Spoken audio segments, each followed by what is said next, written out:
You Are Not So Smart by David McRaney is a witty, incisive exploration of the many self-delusions, logical fallacies, and psychological biases that shape, and often distort, how we think, remember, judge, and behave.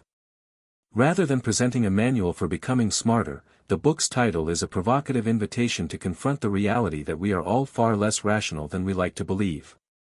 Through short, punchy chapters that each tackle a different mental blind spot, McRaney reveals how our minds routinely deceive us, and why we often feel so confident even when we're dead wrong. What makes the book so engaging is its blend of scientific research, storytelling, and humor. McRaney doesn't lecture, he disarms. He writes with the charm of someone who knows he's just as vulnerable to these mental traps as the reader. That sense of camaraderie pulls you in. He presents experiments, anecdotes, and studies not to ridicule human thinking, but to showcase how our mental shortcuts, or heuristics, evolved to help us survive in a world very different from the one we live in today. Unfortunately, those same shortcuts can lead us astray in modern contexts. A central theme is that introspection is not the reliable window into the mind we imagine it to be. Our inner narratives often serve to justify decisions we've already made unconsciously.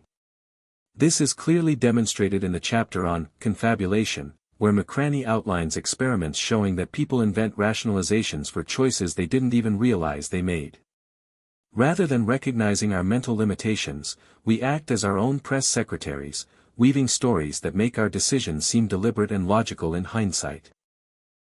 Another powerful example is the confirmation bias, the tendency to seek out information that supports what we already believe while ignoring or discounting anything that contradicts it.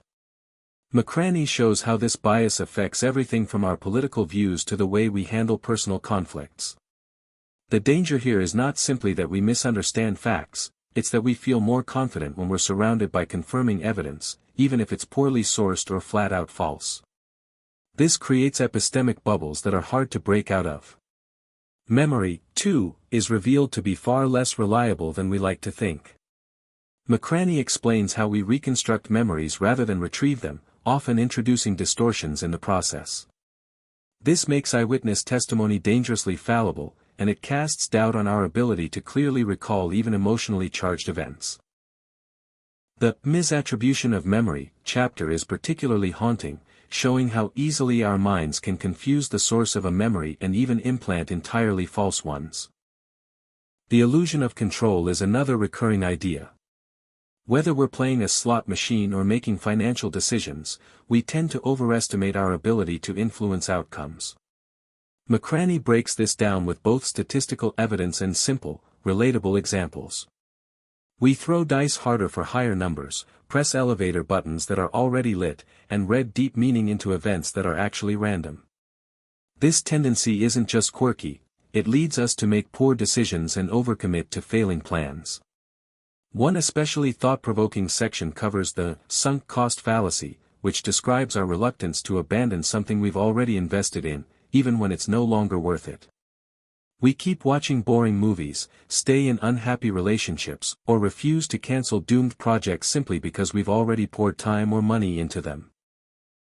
McRaney uses humor and sharp examples to show how this fallacy traps us in mediocrity, and he encourages a mindset that focuses on future potential rather than past investments. McRaney also addresses the backfire effect, the phenomenon where confronting people with contradictory evidence actually strengthens their original beliefs.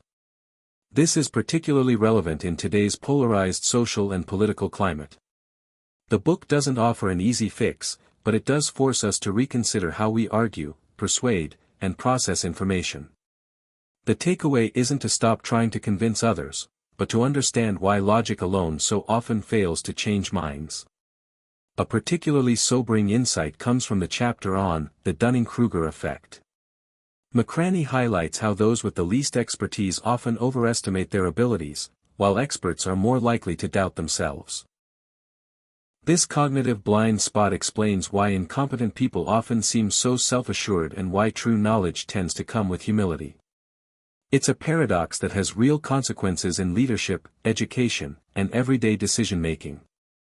Throughout the book, McRaney emphasizes that our mental shortcuts evolved for efficiency, not accuracy. Evolution didn't select for truth, it selected for survival. The heuristics that once helped us dodge predators or find food quickly now mislead us in abstract, modern dilemmas. Recognizing this isn't a cause for despair, it's a call for awareness. Understanding our flaws is the first step toward making better choices, both individually and collectively. Importantly, McRaney doesn't suggest that these biases can be eliminated. Instead, he encourages readers to build habits of skepticism, curiosity, and mindfulness. Simply knowing these cognitive traps exist can help us create systems, checklists, second opinions, deliberate pauses that reduce their impact. He champions a sort of intellectual humility, the idea that the smartest thing we can do is admit how often we're wrong and stay open to correction. The book's structure, each chapter a self-contained exploration of a specific delusion, makes it both digestible and addictive. You can read it in order or jump to any section, and each delivers a satisfying mix of science, narrative, and insight. McRaney often begins with a question or assumption that feels familiar, then gently unravels it with research, before closing with a reminder of how that bias shows up in everyday life. Humor plays a big role in making these sometimes uncomfortable truths more palatable. McRaney has a knack for making readers laugh at themselves without feeling attacked. His writing style is conversational, filled with analogies and real-world applications that bring psychology out of the lab and into the living room. This approach ensures the material sticks, not just in theory, but in the subtle moments of daily self-deception. Ultimately, You Are Not So Smart is a book about seeing. Not just seeing how others are fooled or how society falls for irrationality, but seeing how easily we are duped, by our brains, our culture, and ourselves. It's not a call to cynicism but to vigilance. McRaney believes that understanding the architecture of our errors is empowering, and he invites readers to become more thoughtful without becoming arrogant. By the end, the book feels less like a critique of human nature and more like a guide for navigating it with grace and good humor. It's not about becoming perfect thinkers. It's about cultivating a kind of wisdom that comes from knowing just how unwise we can be. In a world full of certainty, You Are Not So Smart is a refreshing celebration of doubt, humility, and the lifelong process of learning how to think.